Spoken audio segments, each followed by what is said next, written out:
Welcome to Inspire. My name is Rich DuBose with the Pacific Union Conference Church Support Services. And once again, we're here to celebrate creativity and to talk about the arts and how we can use them to bring good to life and to help tell God's story. And as usual, my host, Greg Evans, is here with us. And Greg, Hi, Rich. I think we have another good show. Yeah, we do. We have Mark Peabody with us today, who is a musician, singer-songwriter, good guitarist, and we're going to be blessed with his music a little later. We also have Donald Towns, who is a visual artist, has had an extensive career doing animation, and his art is moving and evolving towards some other things that he's going to tell us about. Don, we want to start with you. Tell us about your extensive career in animation. I know it's been several decades that you've been working in that field. Give us a story about what you've been doing in your career. Well, initially my major in school was architectural illustration, and through the Lord's providence, I ended up being in animation, actually over a Sabbath issue. And Really? the Lord made a provision that job would actually come before I ended up being fired over the Sabbath. Wow. And as a result of that, animation opened up a whole new area of interest. Yeah. Art that I hadn't thought about, but I love painting. And the fine art painting was what actually opened the door up to that.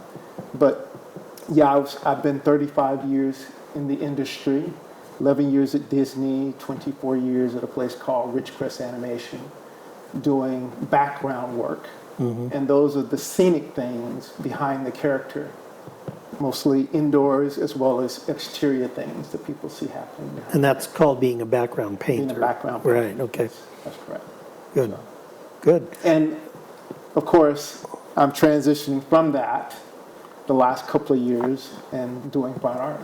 So I have an online art business, which is Donald Towns Art. I love painting plein air. And I love nature.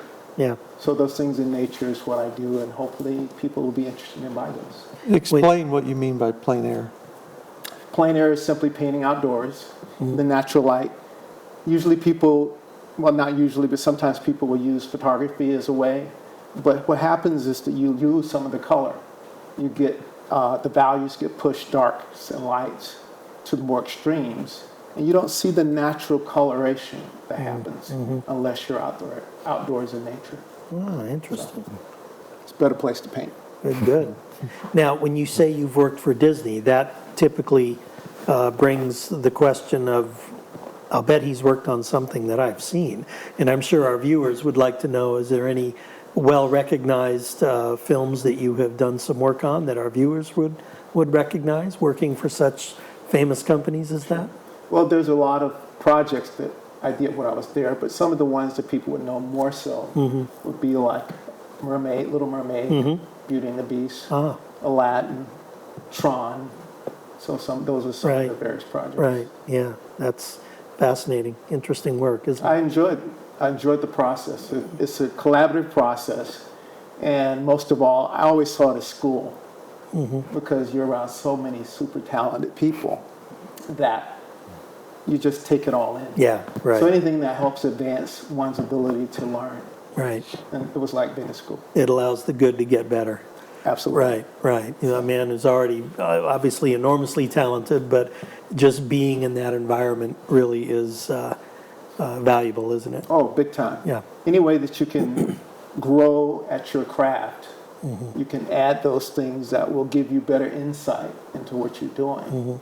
And to be around other artists who may think differently than perhaps what you're thinking, or see something different than what you saw, or even have a concept.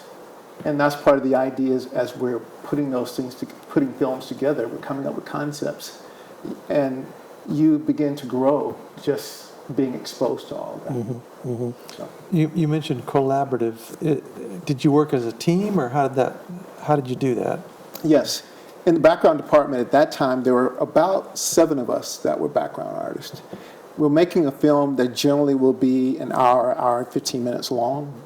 So there's no way one artist can just do all of the work. Just specifically backgrounds at that time, we ranged about about 1,200 backgrounds per scene. Wow.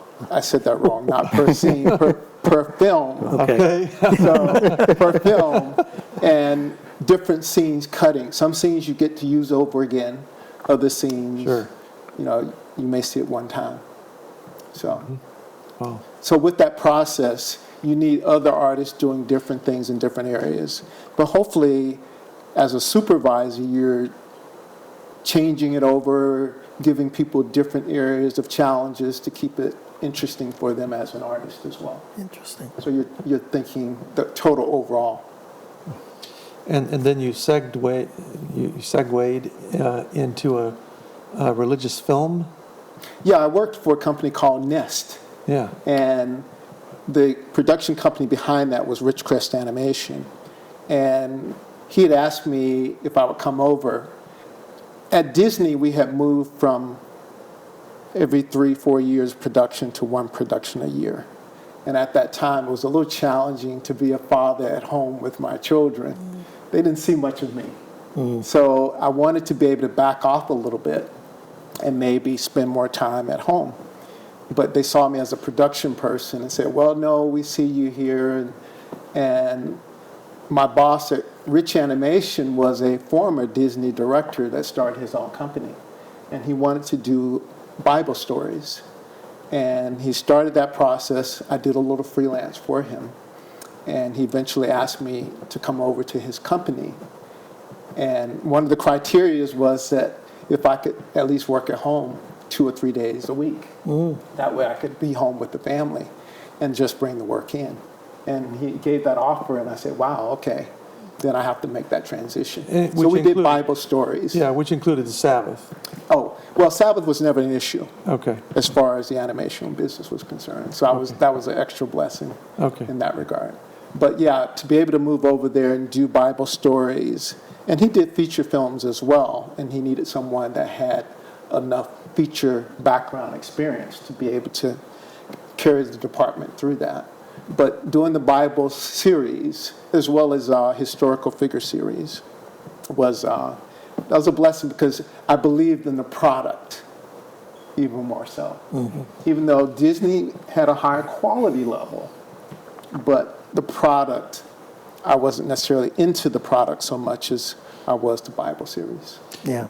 Maybe you could show us some examples of some of the stuff you did. Sure.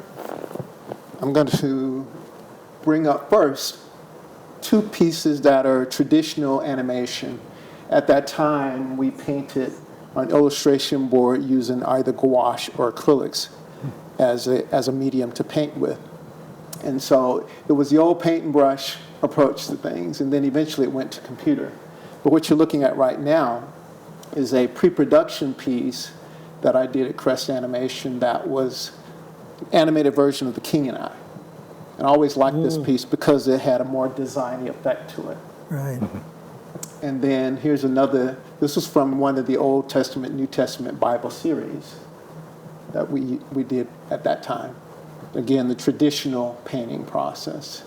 Then eventually animation moved from that to computer.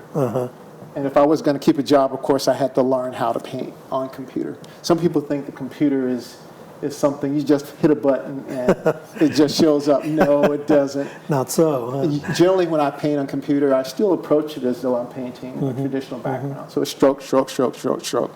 You're not filling in large areas.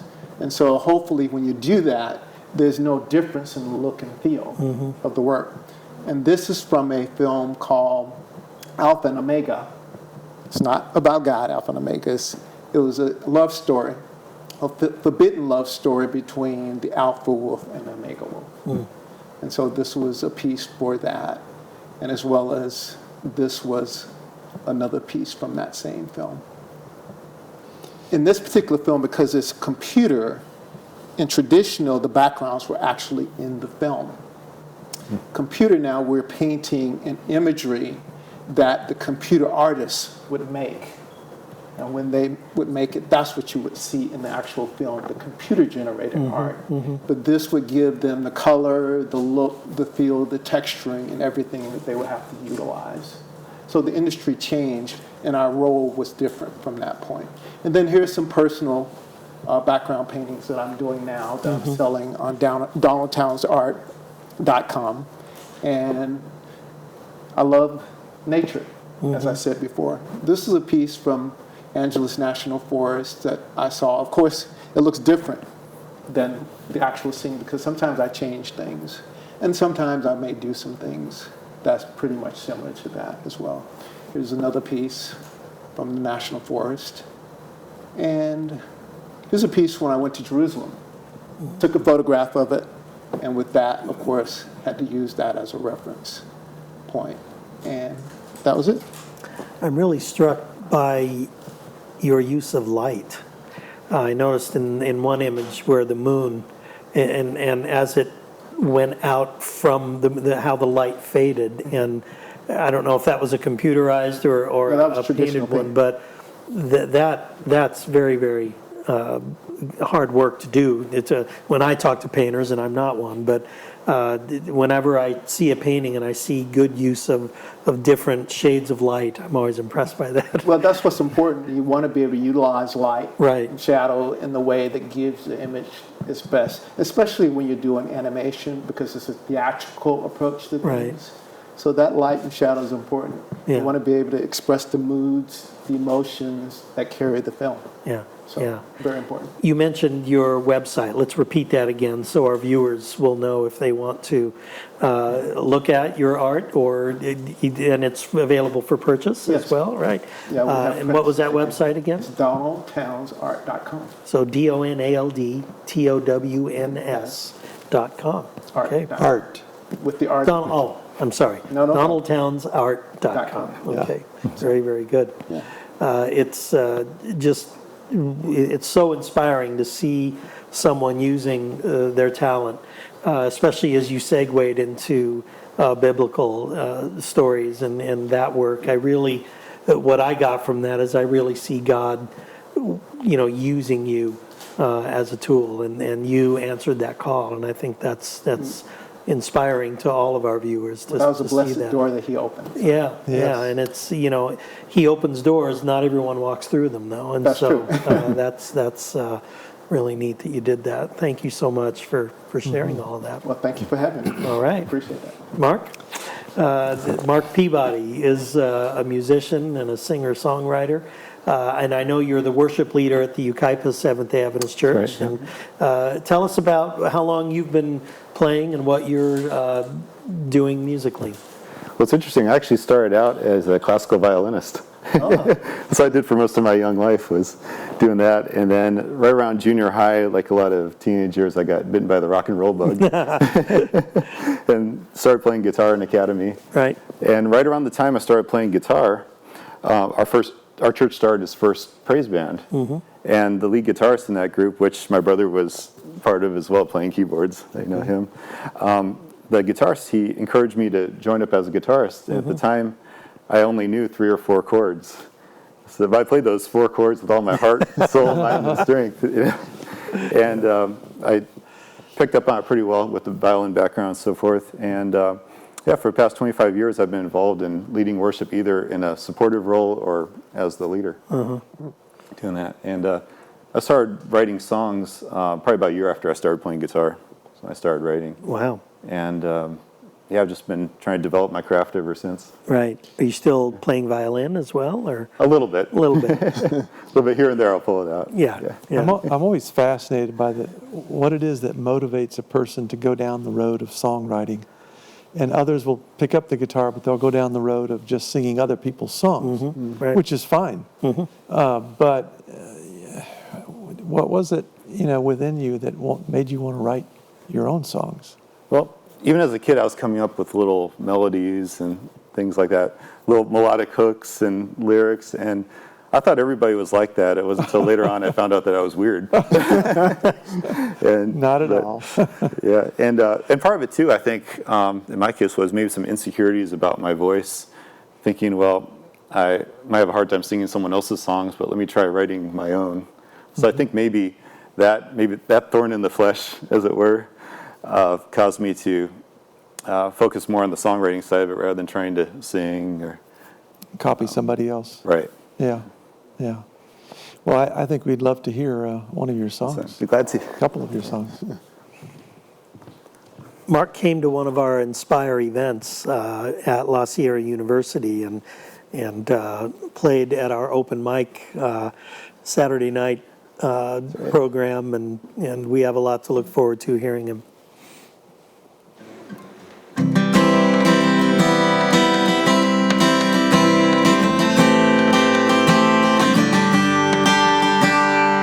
First light of dawn, when dew covers the ground, I break away from these four walls that I have outgrown. For there's a hideaway, and my Savior meets me there when I come to the garden alone.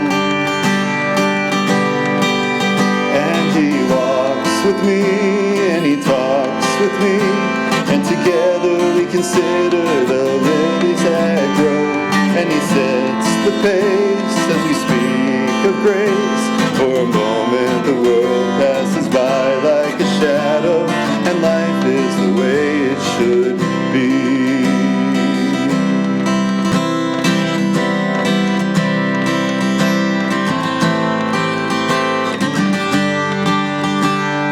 First light of dawn, when all is quiet and still, I open up my heart to worship and to atone.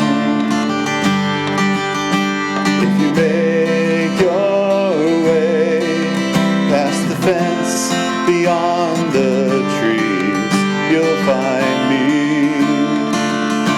But I won't be alone, 'cause he walks with me and he talks with me, and together we consider the lilies that grow. And he sets the pace as we speak of grace. For a moment the world passes by like a shadow, and life is the way it should be. Stay here forever, far from the weight that I bear. But he bids me go, for the world needs to know that he can be found anywhere. As the hour grows late, he guides me toward the gate. And he walks with me, and he talks with me, and together we pass by the lilies that grow. Though my heart may grieve, he will never leave, 'cause he longs more than I for an end to these fences and windows that taunt us of what lies beyond this, where life is the way it should be.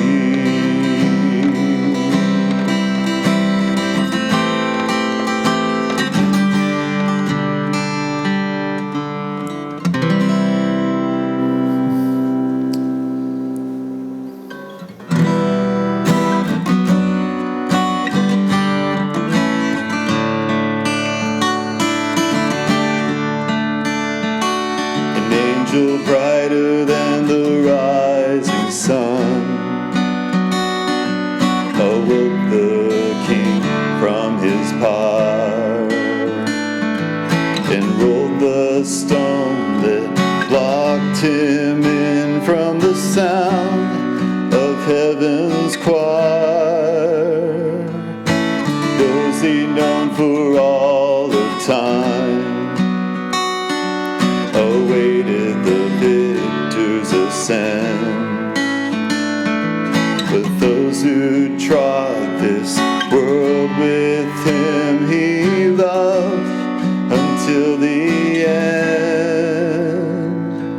And the Father said, the time has come, the gates are open wide. We'll begin the celebration the moment you're inside. But Jesus said, I know a heart that's broken clean in two. Please put heaven on hold so she can see me too.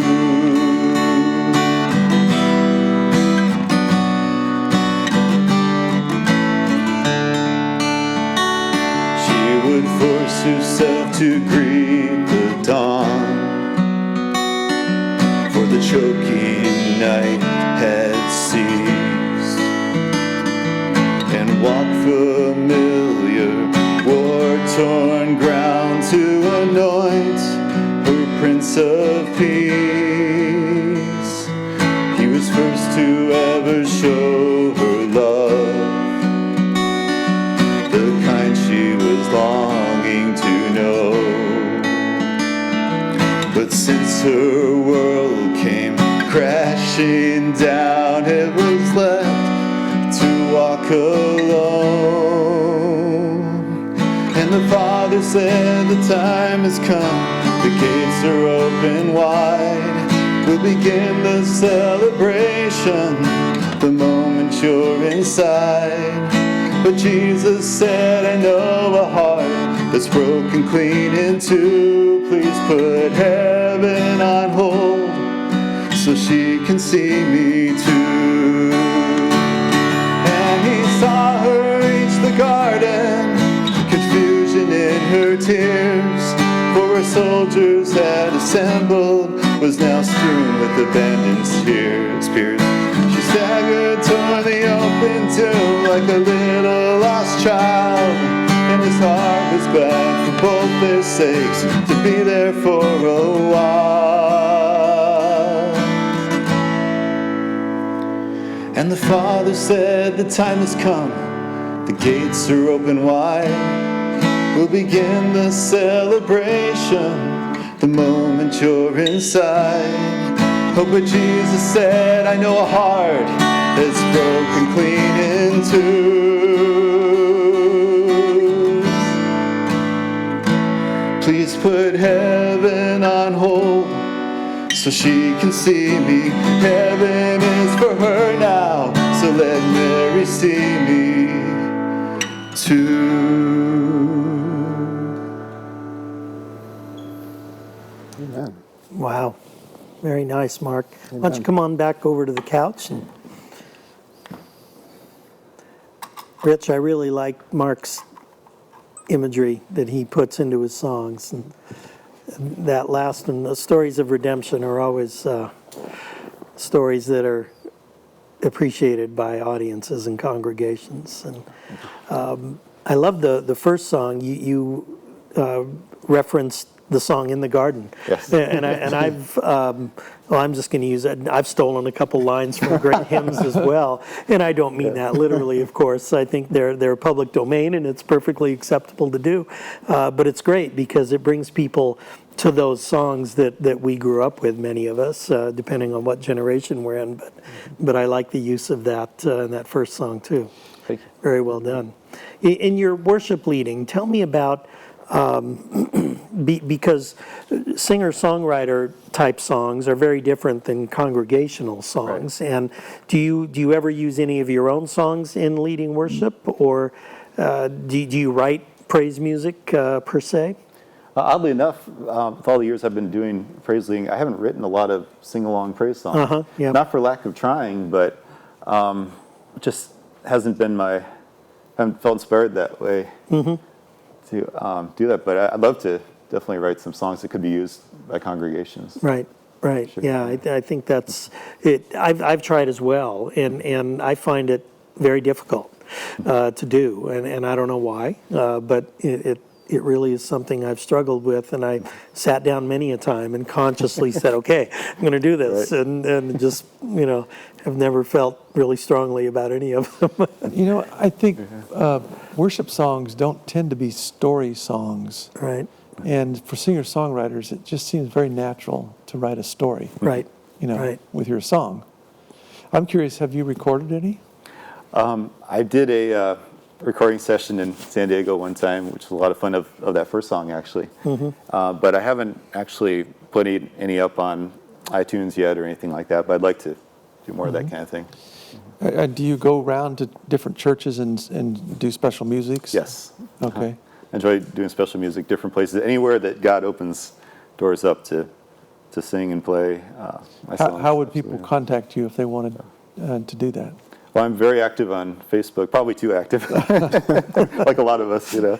But yeah, I'm on Facebook. I also have a YouTube channel, Mark Peabody Music, where you can see a few more of my other songs done kind of in simple formats. My wife's helped me with some of the editing, Cool. video editing for that and so forth. So yeah, those are a couple different ways people can get a hold of me. And is this a guitar you've had it for many years, or is it a new guitar? Or? Oh, this one I've had about a decade.